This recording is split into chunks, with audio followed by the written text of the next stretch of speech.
Okay, this is for Chapter 6, viewing PDU information sent between a client and server. So we're going to enter simulation mode, edit the filters. We're going to use HTTP and TCP. We're going to create a complex PDU. We start by clicking on the client, and then we need to select HTTP for our mode. And our destination IP is going to be this little server. Our source port is going to be 1000. Destination port is 80. And we're going to make this periodic. Alright, created our PDU, it's ready to go. Now we hit the auto capture.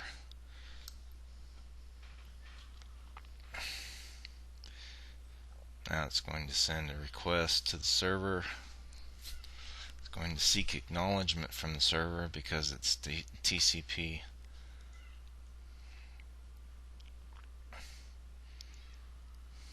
Alright, let's check a few of these packets that are flying back and forth.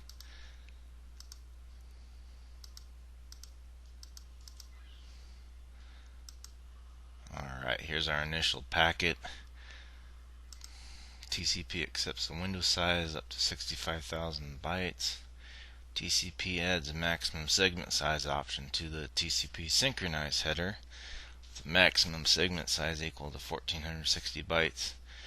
And it sends a TCP synchronized segment. So the sequence number 0, the acknowledgement number 0, and the data length is 24 bits. Alright, of course we could look at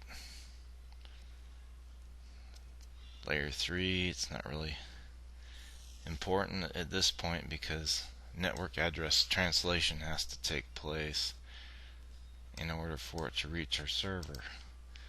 Alright, let's look at another packet. Here's one sitting on a switch.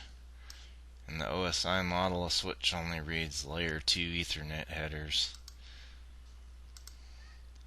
Let's see, sending valid LACP frame to the higher process.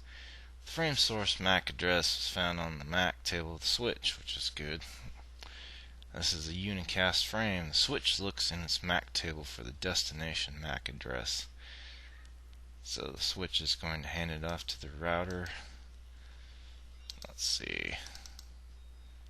We can click on our internet. Here's a remote. Here's one of our routers. So it's on layer 3 is what a router works with. It's looking at the IP header, source, and destination. So source IP is your network address translation IP, and your destination IP is to the web server. Let's see. Move on down the line here.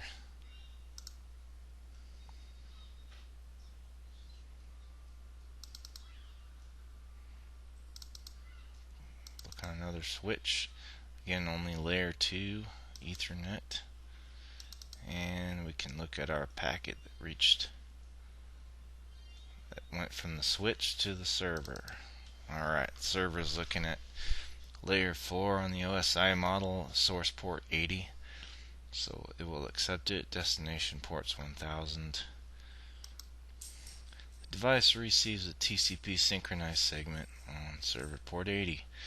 Receives segment information. Okay, the sequence number 0, acknowledgement to 0. Alright.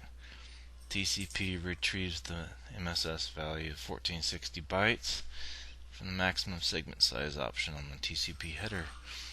The connection request is accepted. The device sets the connection state to synchronize received. Alright, for the outbound, TCP accepts the maximum window size up to only 16,000 bytes. TCP adds maximum segment size option to the TCP synchronize acknowledge header. Alright, the device sends a TCP synchronize plus acknowledge segment. Alright, the acknowledged number is 1.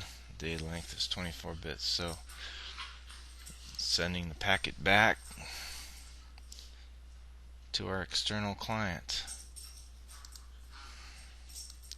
Scroll down here. Let's see. Can we else look?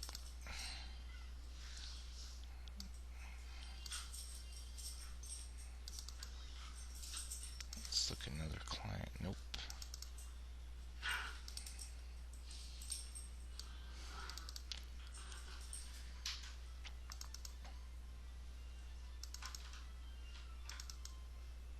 Anyway, that's a quick overview of what happens with packets when they're moved over the internet by various devices.